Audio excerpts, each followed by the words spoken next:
El propósito de la clase de hoy, en este caso, es trabajar el objetivo de aprendizaje 16, ¿cierto? Propuesto por los planes y programas de ciencia de la asignatura de física asociado a explicar sobre la investigación astronómica en Chile y el resto del mundo, considerando aspectos como el clima y las ventajas que ofrece nuestro país para la observación astronómica, la tecnología utilizada, telescopios, radiotelescopios y otros instrumentos astronómicos que vamos a trabajar hoy día, y por supuesto la información que proporciona la luz y otras radiaciones emitidas por los astros. Por eso fue muy importante haber trabajado toda la unidad de luz y óptica, ¿cierto?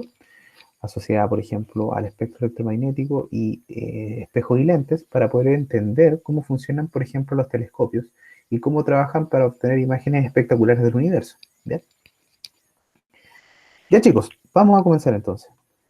Y los voy a dejar con esta imagen. ¿Ya? Acá tenemos, ¿cierto? Estamos en presencia de, en este caso, una imagen artística, en realidad, una concepción artística del telescopio ELT, ¿ya? Que se va a construir en el Cerro Armazones, que queda en el desierto de Atacama, es decir, en el norte de Chile. Y será el telescopio reflector más grande del mundo, con un espejo principal de 40 metros de diámetro, ¿ya? Entonces, ¿cuál es la gracia de estos espejos? Es captar la luz, enfocarla, por supuesto, en un foco. Eso después, ¿cierto? Se transmite a través de muchos cables y se transforma en una imagen. Y así es como, en este caso, los astrónomos van a poder capturar imágenes mucho más, en este caso, nítidas del universo. Se espera que este radiotelescopio, ¿cierto?, sea construido o termine de construirse en realidad para el 2024 aproximadamente, ¿ya? Entonces, comenzando con esa imagen, vamos a hacer una pequeña, en este caso, introducción acerca de lo que vamos a trabajar hoy, ¿ya? Por supuesto, si les estoy mostrando un telescopio, vamos a hablar de, en este caso, las tecnologías asociadas, ¿cierto?, a, por ejemplo, telescopios, radiotelescopios, etcétera. ¿Bien? Entonces, primero que todo, la invención del telescopio amplió las fronteras de nuestro entendimiento del cosmos, ¿cierto? Desde divisar los satélites de Júpiter hasta contemplar galaxias tan antiguas como el universo mismo. Es decir, estamos hablando de galaxias de la edad de 13.800 millones de años, que es en este caso la edad del universo, que es cuando comenzó el Big Bang. ¿Recuerdan quién fue la persona que inventó el telescopio?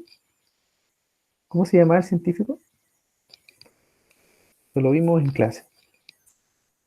Y fue por ahí por el 1607, siglo XVII. Su nombre comenzaba con G de gato.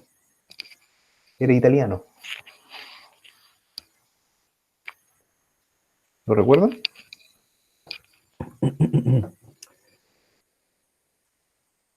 Andrés, Bastián, Camilo, Carlos, Francisco, Jeremías.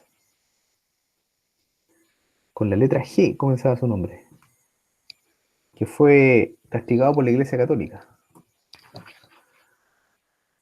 porque él respaldaba la teoría de Copérnico de que en el centro de nuestro sistema solar estaba el Sol y no la Tierra.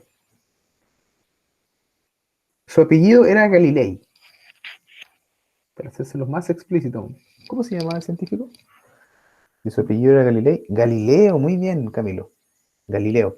Galileo, en este caso, abrió oportunidades para los futuros astrónomos, ¿cierto?, de perfeccionar el telescopio, ¿cierto?, que era la combinación en este caso de dos lentes, ¿cierto?, uno convergente y uno divergente para generar imágenes derechas y por supuesto más grandes, de objetos que estaban distantes. ¿Bien?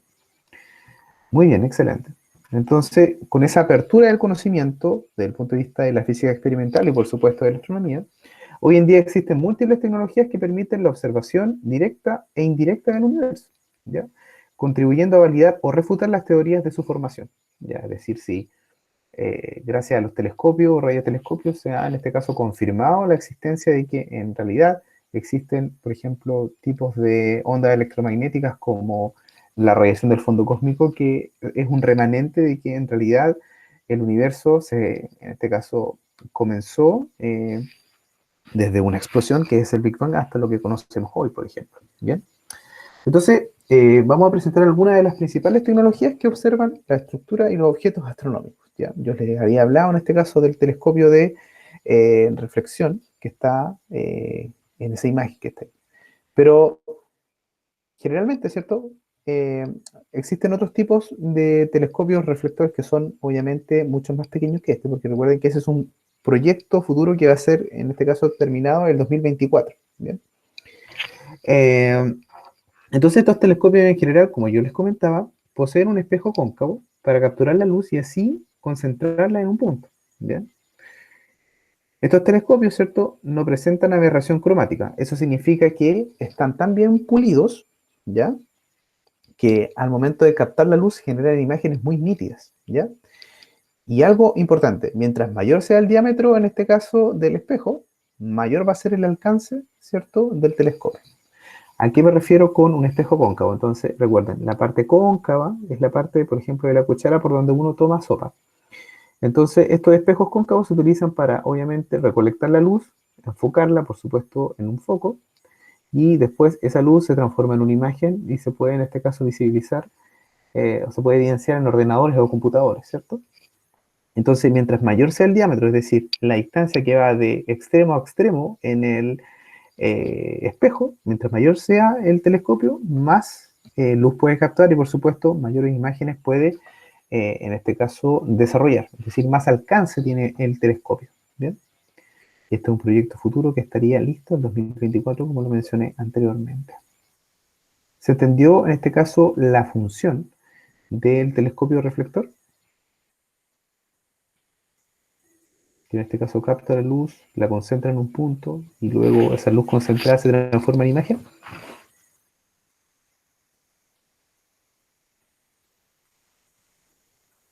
Mientras contesto la pregunta de Camilo. Sí, me acuerdo haber leído de que la iglesia obligaba a retroceder los avances con amenazas. Sí, por supuesto, el periodo, en este caso, de la Edad Media. Cualquier persona que contradecía todo lo relacionado, por ejemplo, con la iglesia católica, era considerado hereje y se llevaba inmediatamente a la hoguera, era quemado. Bien, en ese tiempo se predicaba la ciencia aristotélica, que en realidad todo giraba alrededor de la Tierra, ¿cierto? Era denominado el sistema, en este caso, teocéntrico, ¿verdad? Eh, o geocéntrico también se llama. Teo también asociado a la teología, digamos que todo gira alrededor de la Tierra, porque Dios había puesto el planeta Tierra en el centro, en este caso, de nuestro sistema solar y todo gira alrededor de nosotros. Nosotros éramos los protagonistas del universo, cosa que hoy en día sabemos que no es así. Existen millones de sistemas solares y galaxias en nuestro universo, así que nosotros, en principio, si la estadística nos falla, ¿ya?, es muy poco probable que seamos la única civilización. ¿Bien? ¿Qué más preguntaba Camilo? ¿Es solo estaría disponible para investigaciones, verdad? ¿Sí se entiende? Mm, claro, exactamente. Entiendo tu argumento, tu pregunta, ¿cierto? Y ese es el argumento, digamos, que puedo, en este caso, tratar de trabajar con ustedes, ¿verdad? Si bien es cierto, una vez que eh, los avances tecnológicos fueron innegables, la Iglesia Católica de a poco fue acogiendo, ¿cierto?, la ciencia para la explicación de los fenómenos naturales. Ya no simplemente se le atribuía una explicación divina a ciertos fenómenos. ¿Ya? Y creo que por ahí, por el 2011, creo que la Iglesia Católica eh, perdonó a Galileo Galilei, como que en principio eh, canceló este arresto domiciliario que tuvo de por vida Galileo después de identificar las lunas de Júpiter, los cráteres de la Luna y mucho otro tipo de cosas, digamos, avalando lo que había hecho Copérnico eh, algunos siglos antes, digamos, ¿cierto? Eh, Explicando que en realidad en el centro de nuestro sistema solar no estaba la Tierra, sino que estaba el Sol, ¿verdad? Y todo giraba alrededor de él. ¿Se entiende, Camilo?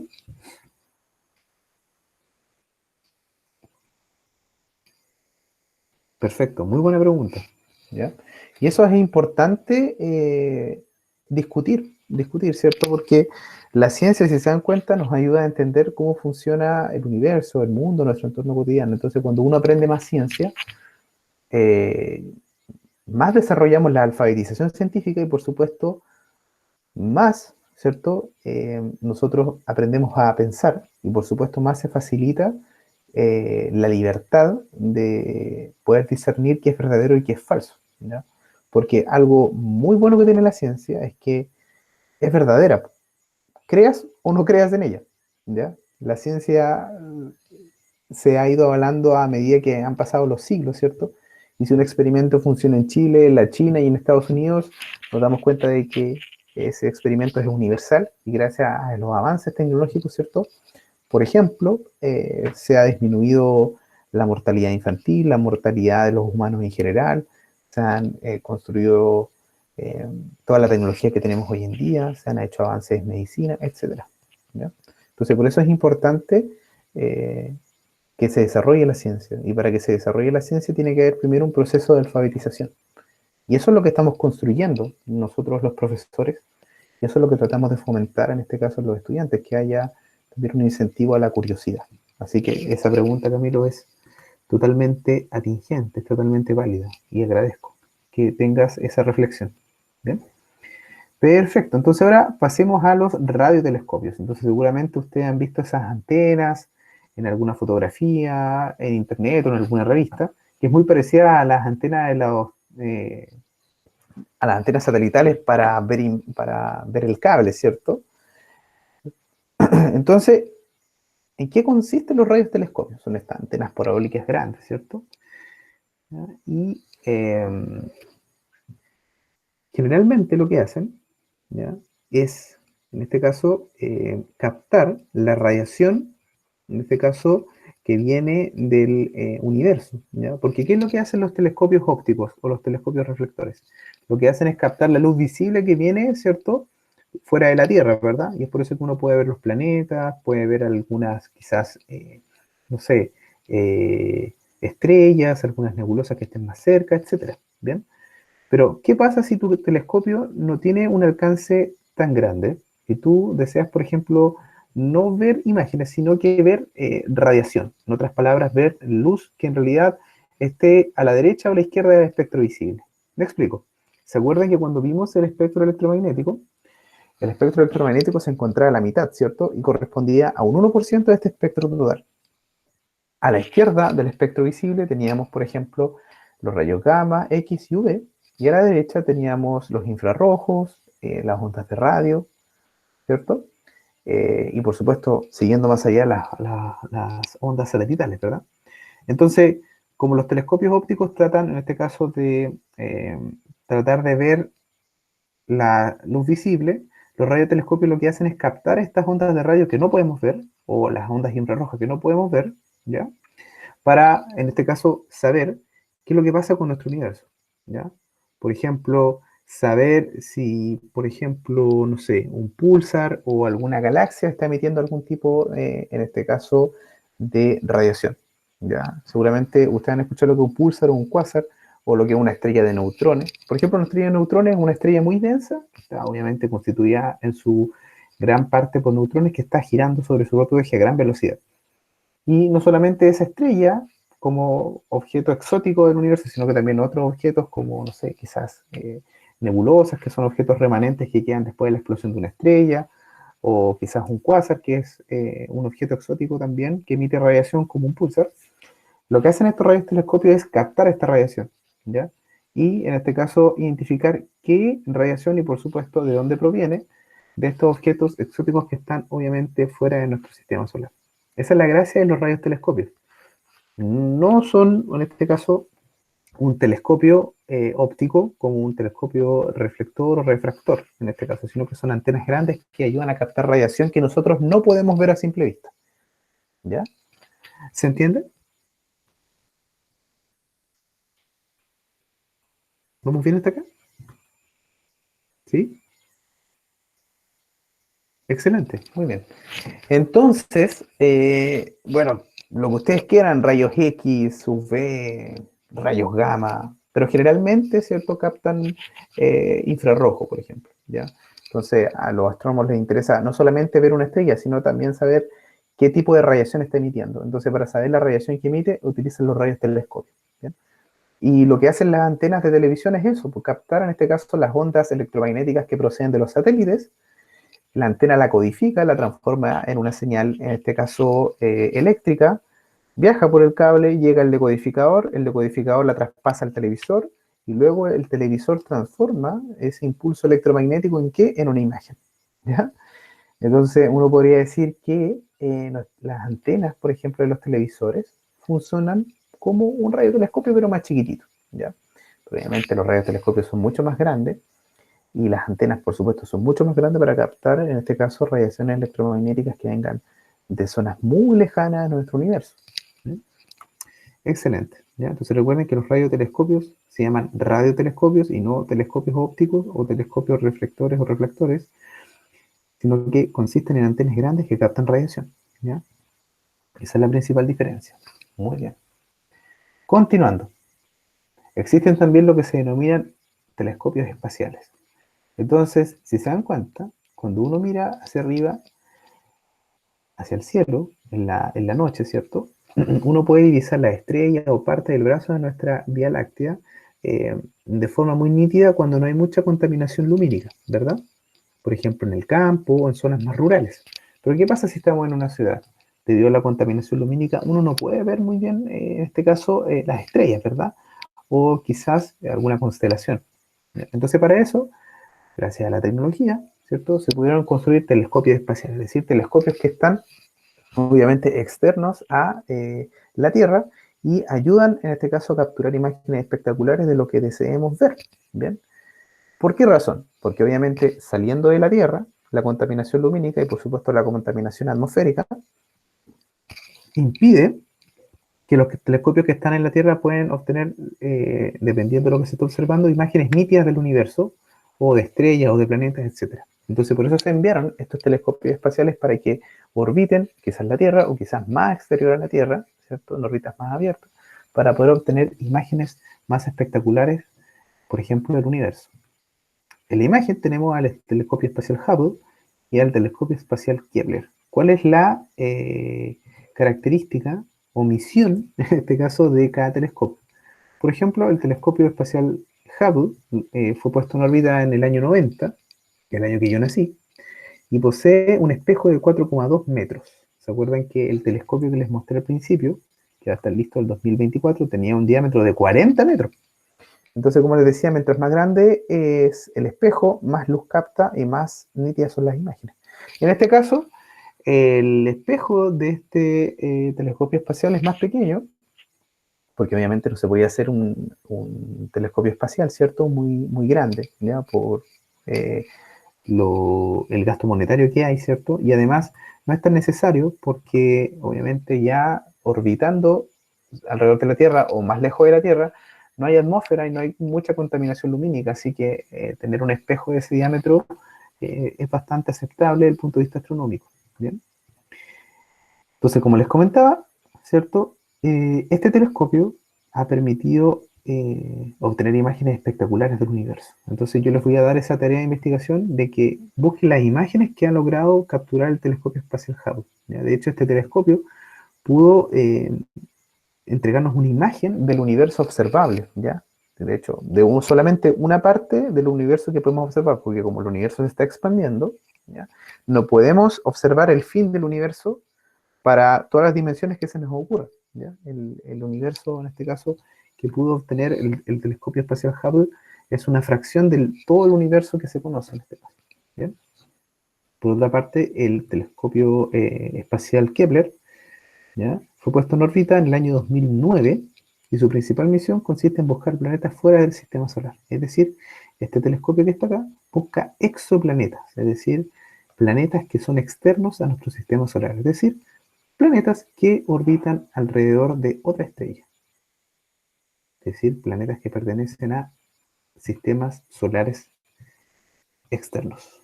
Por supuesto que sí, caballeros, han encontrado muchos exoplanetas. Y de hecho, muchos de esos exoplanetas son muy parecidos a la Tierra.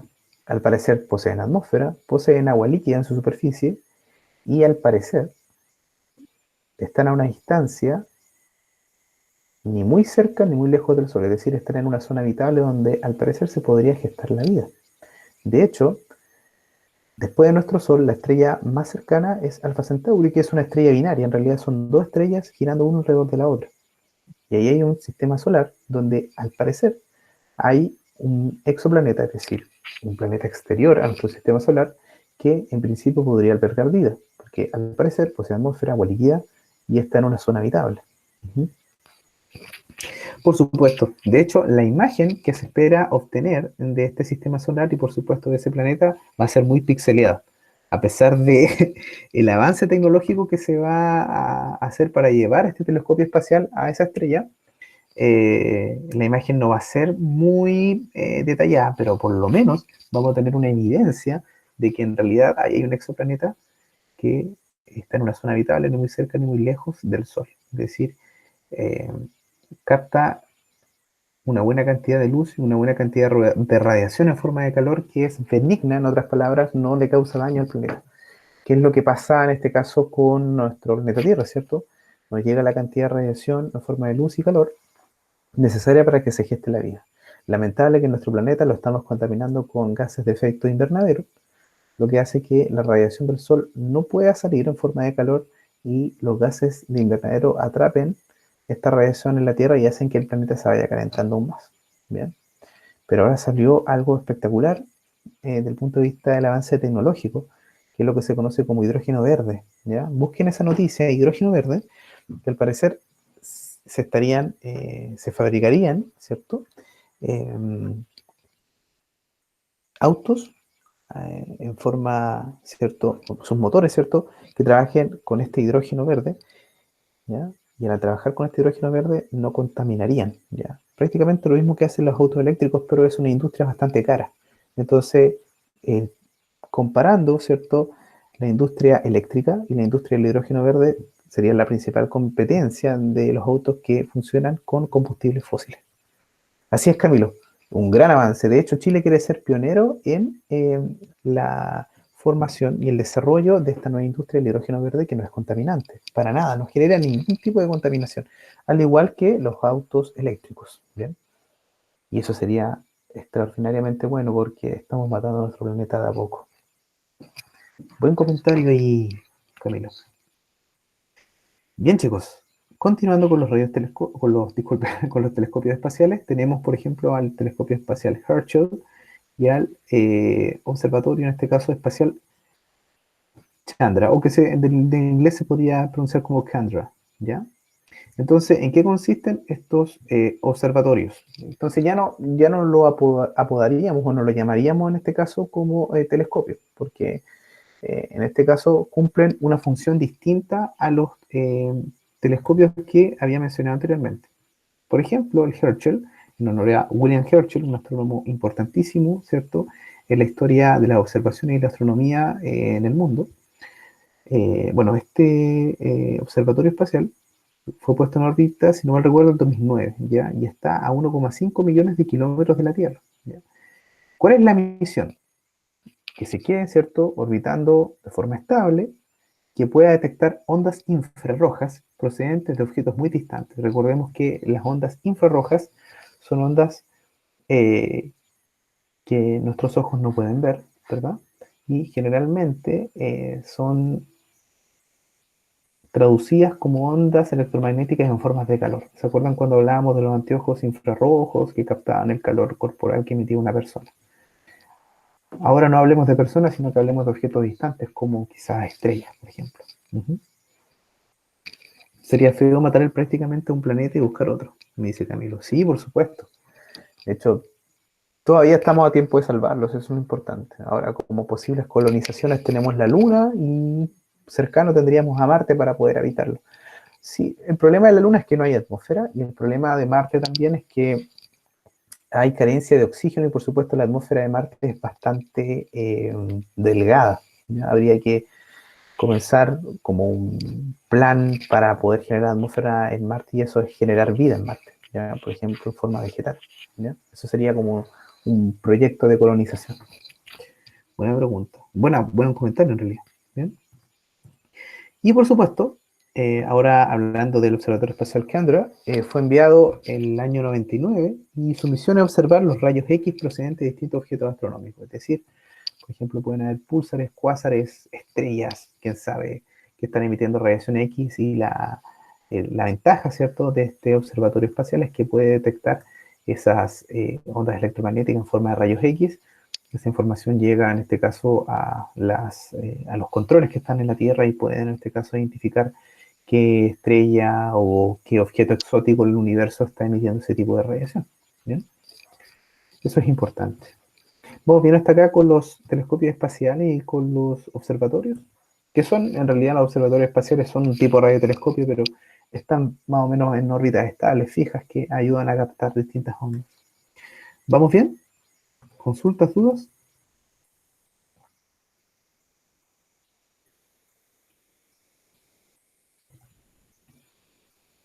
¿Todo bien hasta acá, chicos? Perfecto.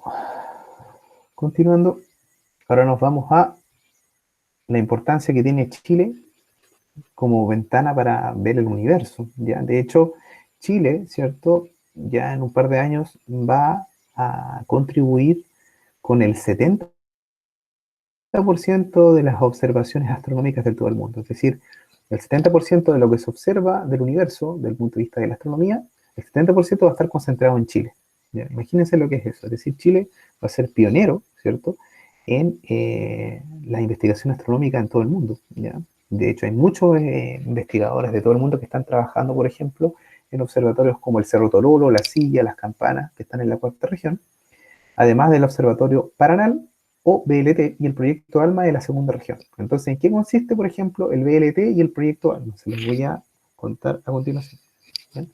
Entonces, el proyecto BLT, VLT en realidad, ¿cierto? En español, esa sigla viene de tres palabras en inglés que significa Very Large Telescope, ¿ya? Y es el instrumento óptico más avanzado del mundo y es un proyecto de la agencia europea ESO, ESO. Entonces el BLD consiste en 4 telescopios con espejos principales de 8,2 metros de diámetro. Entonces ahí tenemos los 4 telescopios, ¿verdad? Y 4 telescopios auxiliares móviles de 1,8 metros de diámetro. Si se dan cuenta, un poquito más abajo, aquí hay otros 4 telescopios auxiliares. Tenemos los 4 grandes de 8,2 y los auxiliares de 1,8. ¿Ya? Entonces, ¿cuál es la gracia? Primero que todo, la gracia es que estos telescopios pueden funcionar al unísono. En otras palabras, funcionan todos en conjunto para obtener imágenes espectaculares de, por ejemplo, la Vía Láctea. Y estos telescopios tienen distintos nombres. Por ejemplo,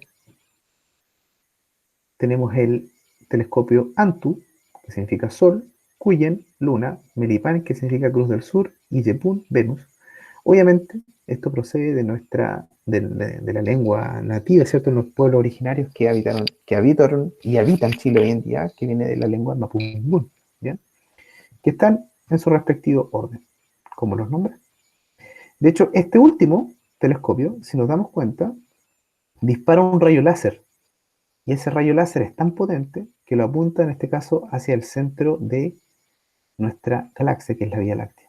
Entonces, como estos telescopios, los 4 principales de 8,2 y los secundarios de 1,8 metros, ¿cierto? De diámetro, obviamente nos referimos a el diámetro del espejo cóncavo que capta la luz, trabaja al unísono para poder, en este caso, eh, por ejemplo, encontrar imágenes de cualquier objeto exótico que se encuentre en el universo. ¿Ya? De hecho, eh, al trabajar juntos, forman lo que se conoce en física como un interferómetro grande. ¿Cuál es la gracia del interferómetro? Es poder, en este caso, transformar la luz en imágenes. ¿Bien? ¿Cuál es la gracia de esto? Que permita a los astrónomos observar detalles hasta 25 veces más finos de lo que se puede observar con los telescopios individuales. ¿Ya? Imagínense eso, tener una precisión 25 veces más precisa o fina. ¿Bien? De hecho, las imágenes obtenidas con el VLT pueden captar, por ejemplo, nebulosas. Entre ellas, la nebulosa de cabeza de caballo, disculpa. La nebulosa cabeza de caballo, ¿ya? Es una nebulosa que obviamente se encuentra muy distante respecto a nuestro planeta. ¿Y cuál es la gracia de las nebulosas? Las nebulosas son material remanente que queda de la explosión de una estrella. Entonces, imagínense una estrella cuando ya se le acaba el combustible como el hidrógeno y el helio, la gravedad comienza a comprimir las estrellas, y si son estrellas obviamente mucho más grandes que nuestro Sol, explotan. Y el material remanente que queda es una nebulosa. Y por supuesto, cuando a ese material remanente le llega luz, ¿ya? Por supuesto, ese material remanente, que son distintos elementos químicos, eh, tienen distinta naturaleza y al interactuar con la luz, ¿ya? Generan obviamente distintos colores. Y la nebulosa de cabeza de caballo tiene la siguiente forma, mira. Esa sería la nebulosa de cabeza de caballo. Entonces, la imagen es como si fuera una cabeza de caballo, por eso tiene ese nombre. Y está, por ejemplo, igual la nebulosa de cangrejo y otro tipo de nebulosas que su nombre se debe a la forma que ellas tienen. Entonces, si nos damos cuenta, aquí tenemos, por ejemplo, entre azul, entre rojo, un poquito así como entre amarillo y café. Eso se debe a los distintos compuestos químicos que tienen esta nube de gas que surgió debido a la explosión de una estrella. ¿Se entiende? ¿Vamos bien hasta acá?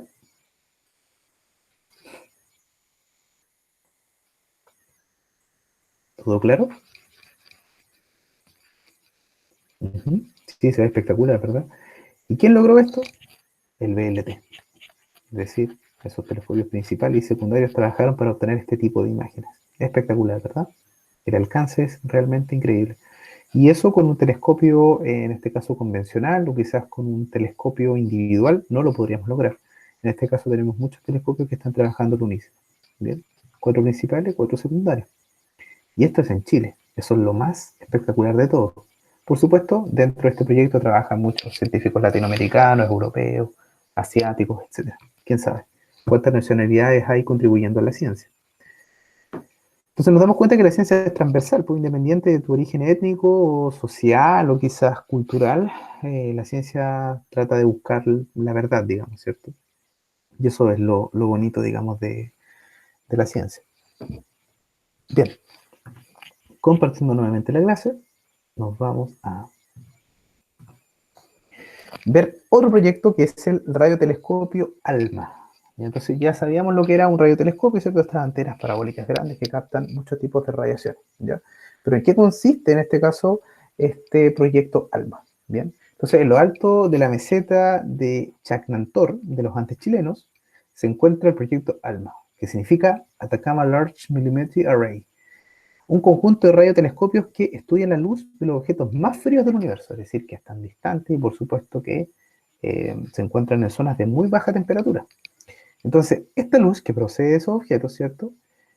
Esta luz tiene longitudes de onda de 1 milímetro. Entonces, si recuerdan lo que era una longitud de onda, era la distancia entre dos crestas o dos valles consecutivos. Entonces, imagínense dos crestas o dos valles consecutivos que miden, en este caso, 1 milímetro. ¿Ya? Y esa longitud de onda está asociada a una luz infrarroja y a ondas de radio. ¿Ya? Entonces, con esa longitud de onda, en este caso es de 1 milímetro, se les conoce como radiaciones milimétricas. Entonces, este radiotelescopio, formado por 66 antenas de alta precisión, es el resultado de la colaboración de varios países, como les comentaba, y actualmente es el mayor proyecto astronómico de la humanidad, donde se encuentra en Chile. ¿Bien? ALMA, que era Atacama Large Millimeter Array, permite observar cuerpos tan lejanos que corresponden a la formación de las estrellas casi en el principio del universo, es decir, el alcance del trabajo de estas 66 antenas que trabajan en conjunto pueden captar la radiación incluso de estrellas que se encuentran tan lejos, ¿cierto? Y que son tan antiguas como la formación del universo mismo. Imagínense, ¿ya?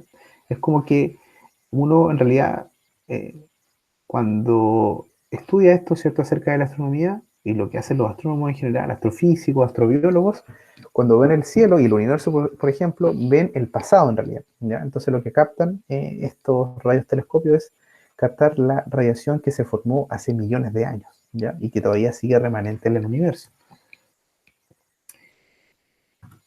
¿Cuándo comenzaron las observaciones de este proyecto? Comenzaron en el año 2011, es decir, cuando yo estaba en primer año de mi carrera de física. Comenzaron estas observaciones, estas mediciones astronómicas, ¿verdad? Entonces se dieron cuenta de que podían observar radiación infrarroja y ondas de radio a millones de años luz. Y eso es lo interesante. Entonces, Chile es una ventana al universo. y en unos años más, Chile podrá, en este caso, ser el anfitrión de la astronomía normal, mundial, disculpen, porque va a poder otorgar el 70% de la información y el estudio de la astronomía a nivel mundial. 70%, imagínense. A nivel mundial hay muchos observatorios, ¿cierto? Hay muchos astrónomos que están trabajando hoy en día. Pero ¿quién va a tener el 70% de los cielos del universo? Chile. Entonces esto es una oportunidad espectacular para que el país, ¿cierto?, sea anfitrión del estudio de la astronomía y por supuesto el avance de la ciencia a nivel mundial. Eso es lo que tenía preparado para ustedes, chicos. ¿Ya? ¿Qué les pareció la clase? ¿Todo bien? ¿Se entiende?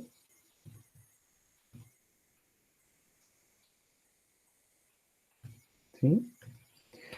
Excelente, muy bien, Camilo.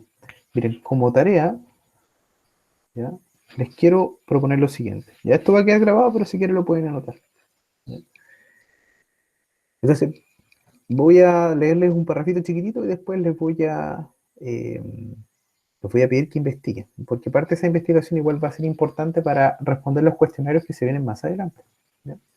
Entonces dice, producto de la intensa actividad astronómica en Chile, muchos astrónomos y astrofísicos chilenos participan de forma activa en el estudio de estructuras cósmicas. Por ejemplo, la astrónoma María Teresa Ruiz, Premio Nacional de Ciencia Exacta del 97, descubrió la primera estrella enana café, a la que nombró Kelú, que significa rojo en mapudungún. Entonces, les voy a pedir que, en este caso, traten de investigar lo siguiente. ¿En qué campo de la ciencia desarrollan su estudio, por ejemplo, los científicos chilenos asociados a la astronomía y la astrofísica? Y, por supuesto, ¿qué estructuras cósmicas estudian? ¿Mediante qué instrumentos las estudian? ¿Ya?